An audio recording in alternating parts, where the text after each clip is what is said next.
bienvenidos a mi primer video. En realidad no es mi primer video, ya pues tuve mi primiparada y ayer estuvimos filmando, pero nos quedó sin audio y nos dimos cuenta mucho tiempo después, como en la noche, que fuimos a editar y cuando nos dimos cuenta no sonaba nada. Entonces pues ahí fue la falla, pero ahí les voy a dejar un pedacito para que vean el fracaso.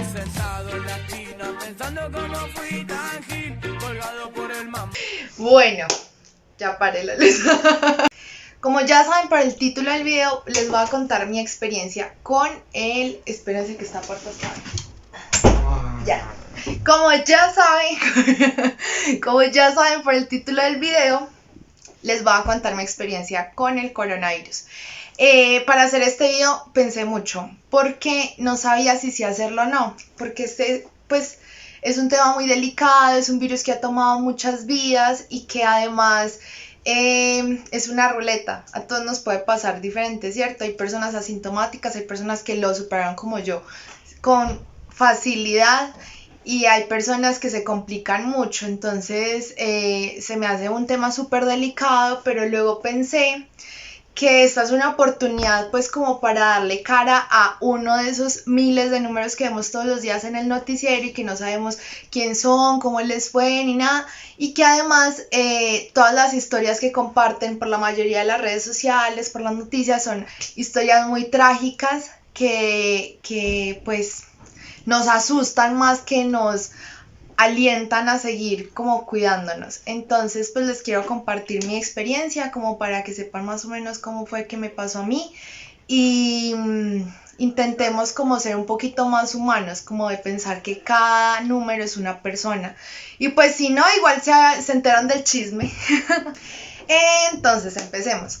Todo inició porque, mi novio estaba trabajando acá en Argentina, pues acá en Latinoamérica, en Argentina, y justo el fin de semana que cerraron todas las fronteras y que fue como que bueno, ahora sí se vino esto de verdad, él estaba acá en Bogotá visitándome. Yo había viajado a Bogotá y estábamos pues como viéndonos normal, un fin de semana. Y cuando nos enteramos que Argentina había cerrado fronteras, pues nos dimos cuenta que él ya no iba a poder salir de Colombia y que además en cualquier momento nos iban a cerrar vuelos nacionales. Entonces decidimos viajar los dos para acá, para Río Negro, y él se fue a quedar en un hotel. O sea, pues ya suponiendo que nos iba a tocar quedarnos en cuarentenados, quién sabe cuánto tiempo. Entonces él se fue para un hotel y yo pues obvio, o sea, el man viaja desde el otro lado del mundo para estar conmigo. Entonces pues yo me fui a vivir con él al hotel, que pues la idea tampoco era dejarlo solo, además que él en Colombia solamente me tiene a mí, él no conocía a nadie más, o sea, los del trabajo, pero todos, o sea, en su cuento. Y además, como ustedes ya saben, o si no saben les cuento, yo soy médica. Entonces yo estaba yendo a trabajar y pues sí, se me hacía que era como la mejor opción irme a vivir al hotel con él. Yo trabajo con una EPS y como ya ustedes saben, pues la mayoría de las EPS les tocó reinventarse totalmente porque pues la atención no podía seguir siendo igual. Entonces estaban haciendo todos los esfuerzos para que nosotros como médicos fuéramos la menor cantidad de veces a la semana a trabajar presencial. Entonces yo realmente iba una, tal vez 2 veces a la semana, no iba más. Y cuando iba, yo pasaba a mi casa a almorzar porque salía muy tarde y no tenía hora de almuerzo. Entonces pasaba a mi casa a almorzar, que quedaba más cerca del trabajo, saludaba a mis papás, recogía ropa, lo que fuera, y ya me iba. Ese era como el único contacto que yo tenía a la semana con mis papás. Así fue todo el tiempo. Eso empezó como en marzo, fue que empezó la cuarentena. Luisa, ¿sí? Creo, sí. Bueno, yo creo que fue en marzo, no me acuerdo. Y obviamente al principio, o sea, uno sabe que es verdad, uno ha visto los videos y eso, pero acá en Colombia teníamos muy poquitos casos al principio y en Río Negro, que es un pueblo, en Antioquia, pues muchísimos menos. Entonces, pues como que obviamente todo el mundo tenía sus cuidados, pero pues nadie lo sentía como un riesgo real. Y todo fue así, normal. Hasta que una vez a mí me programaron 3 días seguidos para ir a trabajar, entonces yo dije no, y me tocaba ir a las 6 de la mañana, entonces el trabajo me queda muchísimo más cerca desde mi casa que desde el hotel, entonces decidí esos 3 días pues venirme acá a quedar a la casa. Y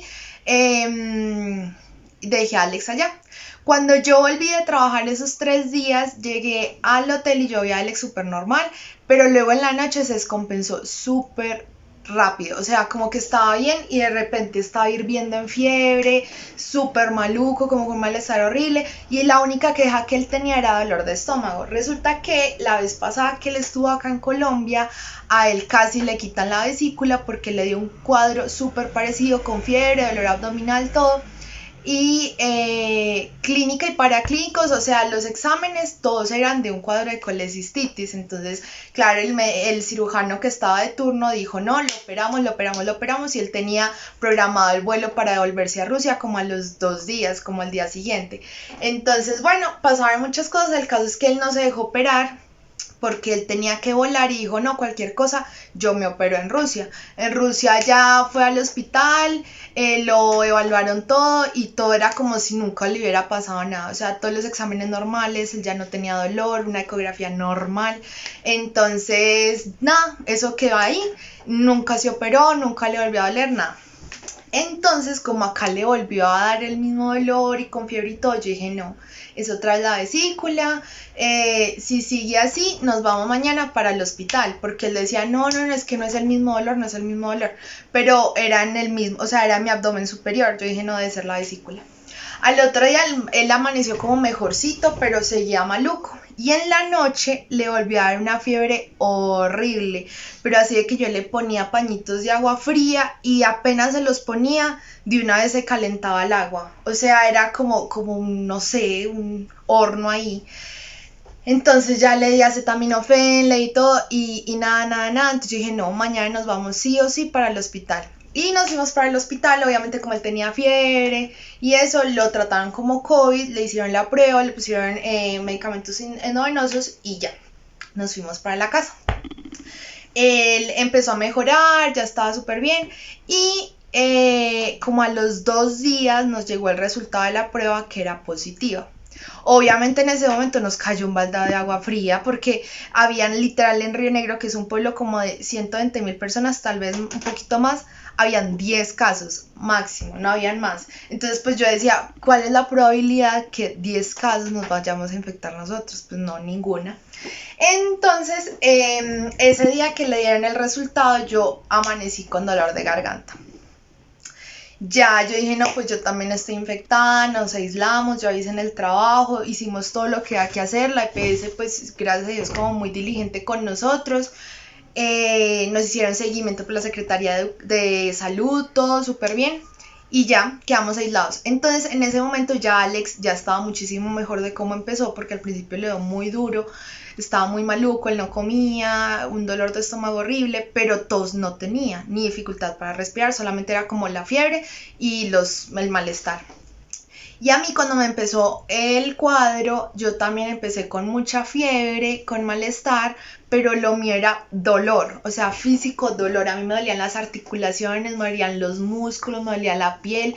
A mí Alex intentaba como acariciarme, como consentirme y me dolía horrible. O sea, yo le decía como, amor, por favor, no me toques porque me dolía.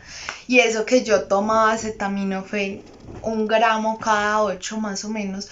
Y eso que yo lo tomaba pues como a demanda, o sea, cuando me estaba doliendo me tomaba un acetaminofén, y no, hasta que ya como 3, 4 días me duró ese dolor así, pero no tenía tos, no tenía nada, o sea, solo el dolor y la fiebre. Ya después de eso me pasó gracias a Dios, yo ya la estaba viendo negra porque el dolor era horrible, pero ya, me pasó y lo que me empezó fue un dolor de estómago horrible. Cada vez que yo comía vomitaba, me daban ganas de ir al baño, pero como ya había dejado de comer porque cada vez que comía me sentía mal, entonces ya lo que vomitaba no era comida, iba al baño y no hacía nada. O sea, era horrible esa sensación, esa como, sí, como malestar abdominal horrible. Y me deshidraté, estaba muy maluca, entonces ya Alex me llevó al hospital también, me hicieron hidratación pues endovenosa y ya, ahí ya estuve mejorcita, de ahí ya empecé como a mejorar, pero eso fue como día 14 de síntomas, algo así, día 13, 14 de síntomas. Entonces Alex estaba muy preocupado porque él, aunque le dio más duro, en 8 días ya estaba casi que asintomático. A veces le da una que otra cosita, pero, o sea, muy bien. Y yo día 14 en el hospital, pues como sí. Entonces él estaba muy preocupado porque él no veía que yo mejorara.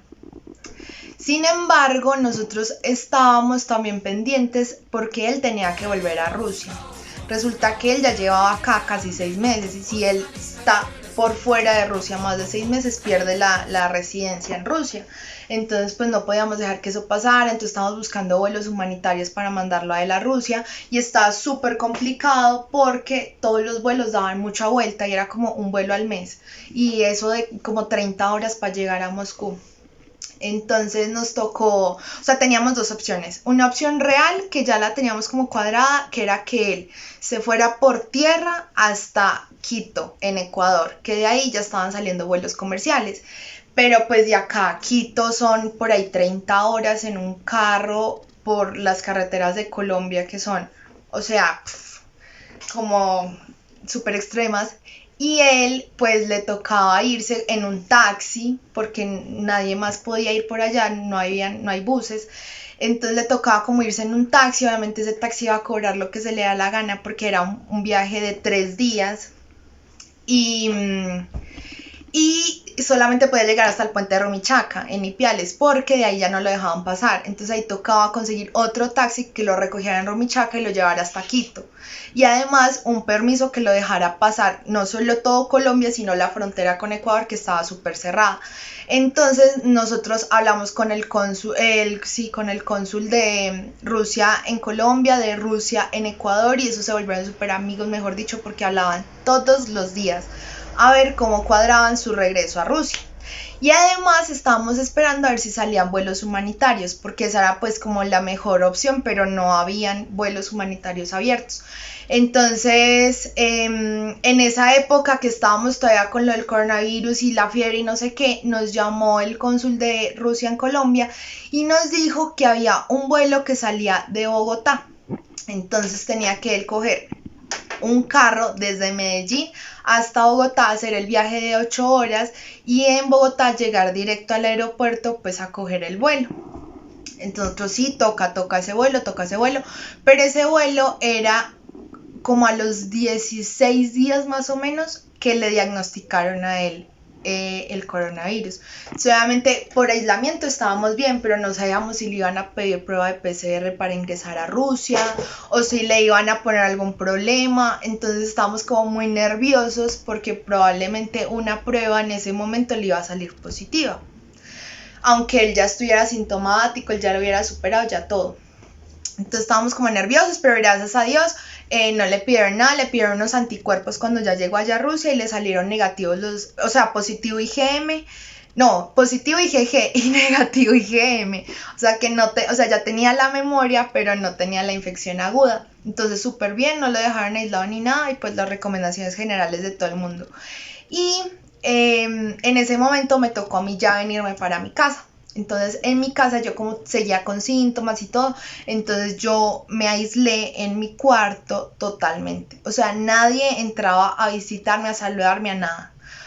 Solo entraba mi mamá a dejarme la comida y entraba así súper protegida, se lavaba las manos, alcohol, todo, porque pues yo tenía coronavirus. Entonces así estuvimos como 3 días más o menos, que ya me pasó un poquito todo lo del vómito, el vómito, ya me mejoré y me solicitaron pues, porque como soy personal de la salud, aunque creo que ahora ya no se hace, pero bueno, en esa época me solicitaron anticuerpos y me salió pues IgM positiva y IgG positiva. Entonces ya, listo, lo solucioné todo con el coronavirus y sobrevivimos al coronavirus, gracias a Dios. Hicimos cerco epidemiológico y en mi casa nadie más se contagió. Pues del contexto en el que estábamos nadie más se contagió, solo fuimos los dos. Yo creo que eso fue gracias a todas las medidas pues que uno tiene, como de lavarse las manos, el tapabocas, quitarse todo cuando llega a la casa, porque aún no sabemos yo dónde me contagié. O sea, no sabemos si primero fue Alex, si primero fui yo, si Alex de pronto se contagió, no sé, con alguien en el hotel o yendo a comprar al supermercado. O sea, no sabemos cómo fue. Y no sabemos si cuando yo estuve acá en mi casa yo ya tenía coronavirus o no. El caso es que todo salió muy bien, gracias a Dios, y pues mi punto con toda esta historia es que realmente a mí me fue muy bien, ¿cierto? Con todo el sufrimiento y que me dolió horrible, yo nunca me había enfermado así, si me dan gripas, me dan muchas gripas, pero nunca como de malestar general, sino de que toso como 3 semanas y porque tengo rinitis alérgica, entonces esa rinitis alérgica me vuelve eternas las gripas, pero así de malestar general, de sentirme enferma, nunca.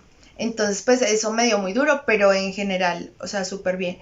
Pero el virus es una ruleta, o sea, tú no sabes cómo te puede dar, tú no sabes si vas a terminar en UCI, tú no sabes nada. Entonces, realmente es muy importante cuidarnos mucho, de intentar pues limitar al máximo el contacto con otras personas. Yo creo que eso también fue positivo en mi caso, porque aunque nos infectamos, que no era lo ideal, pues nadie más se infectó. Entonces eso es súper bueno. Y lo otro es que nosotros superamos la enfermedad solo con acetaminofén. Entonces, hacer como un llamado, porque a mí me han llegado 1.000 millones de cadenas de WhatsApp y por todo lado que tomen ivermectina, que la hidroxicloroquina, que cualquier cantidad de cosas que son necesarias. Y yo he visto gente totalmente asintomática preguntándome que si debería estar tomando aspirina con ivermectina. Y entonces uno dice, pues, o sea, que de pronto sea un blanco terapéutico en el futuro puede ser, pero en estos momentos no tenemos ninguna evidencia científica de que funcione y son más los riesgos que los beneficios. Además, personas asintomáticas que no tienen en riesgo su vida y solo por el temor de tener coronavirus. Entonces, eso es lo que yo quiero hacer un llamado. Estamos dejándonos llevar más por el miedo que por la evidencia científica, y la estrategia de todo el mundo es meterte miedo, meterte miedo, meterte miedo, que nos lleva a tomar decisiones así como de tomar ivermectina porque sí. Entonces, cuídense mucho, esperemos que esta pandemia pase lo más pronto posible, lo más, pues lo mejor posible, porque no podemos saber qué va a pasar en el futuro. Y ojalá pueda viajar a Rusia.